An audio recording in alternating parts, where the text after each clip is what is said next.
Hi everyone, I am Asha Rani. I work as a senior manager customer success at AlgoLeap. I also partner closely with our HR initiatives, and most importantly, I am a mother myself. So today's topic is something I personally experienced, and I know how important it is to feel supported, informed when you're going through a major life transition like pregnancy. This session is called Negotiating Work Policies and Benefits While Being Pregnant. But it is really about more than policies. It's about helping you feel confident, heard, and supported, whether you are expecting now, planning for the future, or simply you want to understand how to create a more inclusive space for others. I have been on both sides as a professional navigating my own pregnancy and as someone supporting others through theirs. And I know it takes clarity, courage, and community. Here's what we will be covering in today's slides. First, we'll talk about building clarity, understanding your workplace rights, maternity benefits, and what support actually available to you. Then we'll explore how to open constructive conversations with your manager and with HR and even with your team about your needs. We'll also touch on flexibility and boundaries, how to ask for what you need without guilt or hesitation. And finally, we'll keep space for questions, real life examples, and sharing experiences because learning from each other is powerful. This isn't just a policy walkthrough, it's a conversation, a space to acknowledge that being pregnant while working can be complex, but also empowering when you know how to navigate it. Before we get into details, I want us to pause and think about bigger picture. Pregnancy isn't just a personal journey. It interacts directly with how a woman experiences her career, and yet it's often the time when many start to feel uncertain about their workplace. There's this quiet tension. You want to stay committed to your role, but also honor your changing needs. You want to speak up, but worry how it might be perceived. You want to plan ahead, but you're not sure how things will unfold. And for some, it's easier to step back than to navigate through the lack of clarity and support. That's exactly why we are having this conversation, because it shouldn't take extraordinary efforts just to be supported during a natural phase of life. Asking for flexibility shouldn't feel like asking for a favor. And because we create space for these discussions, we don't just retain talent, we build trust, empathy, and a stronger culture for everyone. This matters because no one should feel like they're choosing between being a good professional and a present parent. We can and should make room for both. Let's start with the foundation, knowing your rights. Before we talk about flexibility, negotiations, and or support systems, it's important to understand what's already protected by law. In India, we are fortunate to have a clear legal framework in place through the Maternity Benefit Act. It outlines the minimum support every working woman is entitled to, and this is something all of us should be familiar with, whether for ourselves or for others around us. For instance, there is a provision of 26 weeks of paid maternity leave, and this isn't optional. It's a legal right. Similarly, there are nursing breaks and crèche access in companies of a certain sizes. Some women are surprised to know that even unpaid extended leave after that 26 weeks is possible, but that requires a conversation and alignment with your employer. Why does all this matter? Because when you know what's statutory, you're better prepared to ask for what's flexible and negotiate with clarity and confidence. This is the base, and from here we build upward towards support that's more personalized, more human, and more aligned with your journey. Now let's talk about something really important. Where HR fits into this journey. A lot of times, employees think of HR as the gatekeeper of policy, but actually HR should be your partner, especially during a transition like pregnancy and return to work. Good HR support goes beyond just quoting policies. It means helping you understand what those policies actually mean in your context. It means helping you navigate the gray areas, not getting stuck in them. For example, if you're unsure how to communicate your leave plan, HR can walk you through how others have done it. They can even help facilitate conversation with your manager, especially when things feel awkward or emotionally complex. They are also in position to co-create flexible return work options with you, maybe a phased return, a temporary remote work, depending on what the company allows and what your situation needs. And beyond logistics, many HR teams today are also providing access to wellness support like counselors, mental health resource, or parenting networks. So the key is don't hesitate to reach out. Think of HR not as a hurdle to cross, but as an ally who can make the road a little smoother. When you prepare when you're preparing for maternity leave or returning from it, the conversation you have at work can feel overwhelming. You might be thinking, how do I say this the right way? Or what if this affects how people see me? That's why we use what I call the 3C framework. To make this process more manageable and thoughtful, the first C is collaboration. It's easy to feel like you're managing all this alone, but you don't have to. Your transition doesn't have to be disruption, it can be shared plan. Collaborating with your manager, with your team, even HR can help ensure the work continues smoothly while you're away, giving you peace of mind. Think handover, check-ins, timelines, plan together, not in isolation. The second C is communication. This one's big. It's not just what you say but how and when you say it. Be clear and intentional. Avoid springing surprises and instead guide the conversation with structure. Frame your message with the mindset of here's what I need, here's how I have thought about supporting the team too. And finally, clarity. Before any of the conversation, take time to understand your role, your entitlements, and your expectations. When you know where you stand, you'll feel more confident and you'll be better prepared to ask for what you truly need. The goal here isn't just to get through this phase, it's to move through it with confidence, control, and care. Let's walk through what a well managed transition can actually look like, not just in theory, but in practice. Pregnancy is a journey, so is preparing for your leave and return. Having a phased approach helps reduce overwhelm and builds confidence for you and your team. In the first trimester, it's okay to keep things low key. This is a good time to start doing some quiet research, maybe speak to a mentor or someone who you trust, who has navigated this before. Start understanding your company's policies. Begin thinking about what you might need without pressure to take action just yet. In the second trimester, things become a bit more active. This is often the right time to initiate conversation with HR, begin outlining your leave dates, exploring flexibility options, and starting to visualize how you would like this transition to unfold. It's about moving from personal planning to collaborative planning. By third trimester, it's all about preparation and alignment. You'll want to confirm your handover plans, clarify who'll handle what while you're away, and maybe even agree on whether and how often you'd like to check in during your leave. It's okay if you prefer not to be disturbed at all. Or if you would like occasional updates, it's your choice. And then post-return. This phase is often overlooked, but it's important. Give yourself room to readjust. Share feedback on what worked and what didn't. Be open about what support you need and remind yourself it's okay to ease back in. A phased return of flexible expectations in the first few weeks can make a world of difference. Now let's talk about building your transition plan. And I want to emphasize this, it doesn't have to be perfect or overly formal. Think of this as a simple roadmap that helps you, your manager, and your team feel aligned and prepared. Start with your current responsibilities. Which ones can you wrap up before you go, and which ones will need to be delegated? This clarity avoids last-minute confusion and helps your team stay productive without uncertainty. Then look at your backup plan.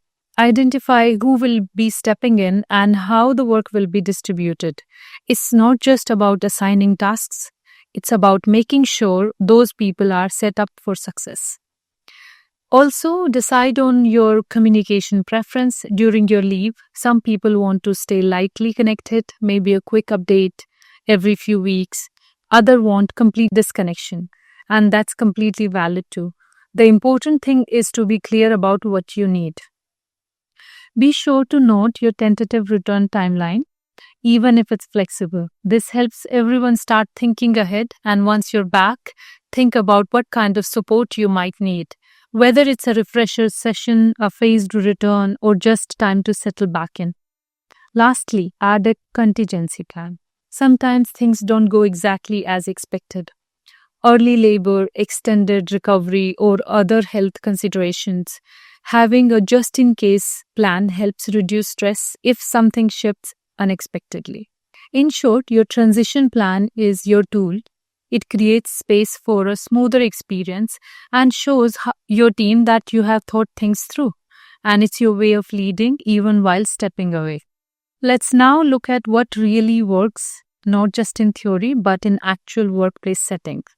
There are strategies I have seen women use, and I have used a few myself, to make the transition into maternity leave and back feel more manageable and empowered. First, consider a phased return. Instead of jumping back into a full work week immediately, try easing in. For example, starting with 3 days a week for a few weeks. It gives you space to adjust, and it also gives your team time to realign with you. Second, strong documentation makes a huge difference. Instead of just handing off tasks verbally, create something structured, a tracker, a timeline, even a short FAQ. It builds confidence in your team and it helps reduce the number of emergency calls while you're on leave. Next, ask for a backup buddy.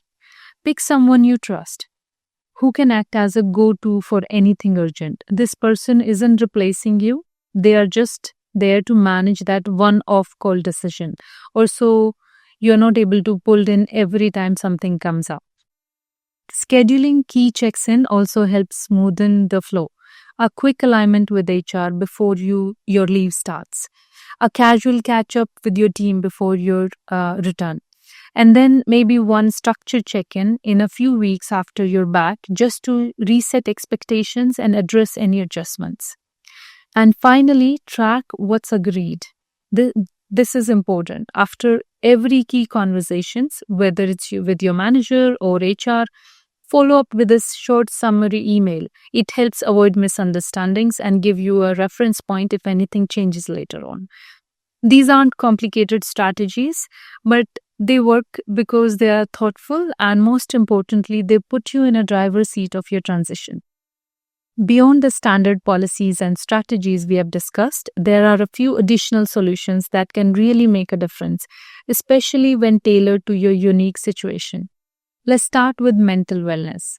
Pregnancy and postpartum can bring a roller coaster of emotions, and it's completely okay to seek support.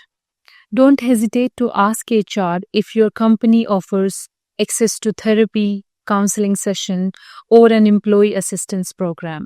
These resources often exist. We just don't always know they are available. Next, consider a gradual remote work transition. If returning to the physical office immediately feels overwhelming, request a few weeks of remote work first. It creates a helpful buffer for you and your family as you settle into a new routine. Then there's a micro flexibility. Small shifts that can make a big impact. This might mean adjusting your daily working hours or asking for a flexible response time so you're not expected to reply to a message or a call in a real time all the time. That extra breathing room can really help, especially if you're balancing feeding or taking rest breaks. You can also explore leave stacking. If you have earned leaves or you want to take additional unpaid leave, combining with your maternity benefit can give you more time, especially if you are not quite ready to return at the end of official 26 weeks. And finally, ask about policy visibility. If the maternity policy feels unclear, scattered across documents, suggest that HR share a simple FAQ or internal wiki. Sometimes the most supportive thing we can do for ourselves and others is to ask for clarity and structure where it's missing. None of these ideas are about special treatment.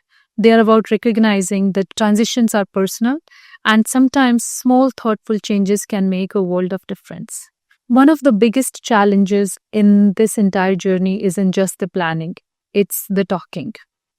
Having these conversations can feel vulnerable, especially when you're trying to balance professionalism, expectations, and your own needs.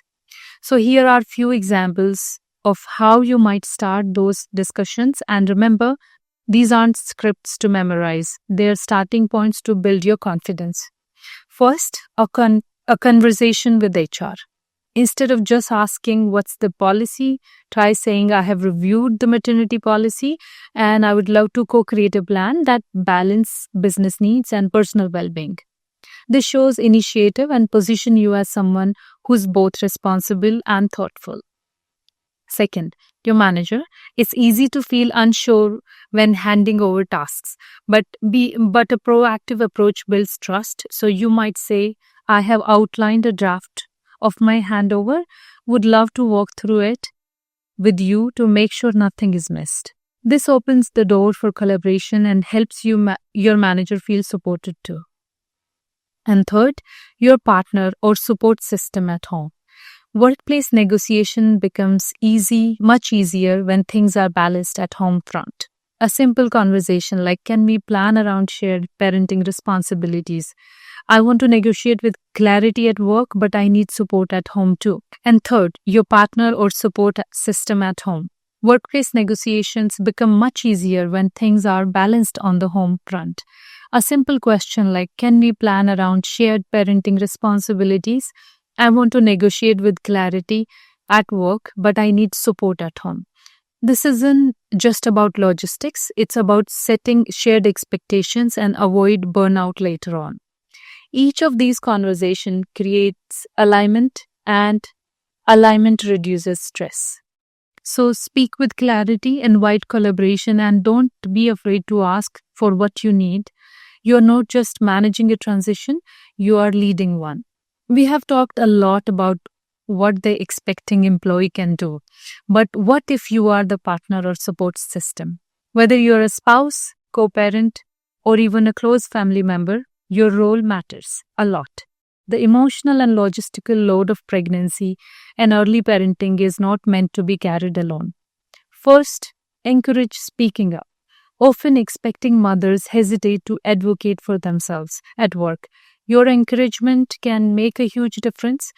Remind them that their voice matters and that asking for support is not a weakness but a strength. Second, learn the policy yourself. Take time to read up on what the organization offers. If permitted, accompany them to an HR or discussion. Sometimes just having somebody by your side in those conversations bring comfort and confidence. And third, ask for flexibility in your role too. Shared parenting starts early. If you have the option, explore adjusted hours, work from home days, so you can actively participate in the early days, whether it's a doctor visit, night shifts, or simply being present. This isn't about supporting your partner. It's about building a shared approach on what's ahead. Because when both people feel supported at home and at work, the transition becomes smoother, healthier, and more balanced for the whole family. While policies and plannings are essential, what truly makes a difference is the culture we create around pregnancy and parenting at work. And that culture starts with empathy, not just from leadership, but from peers, managers, and teams at every level.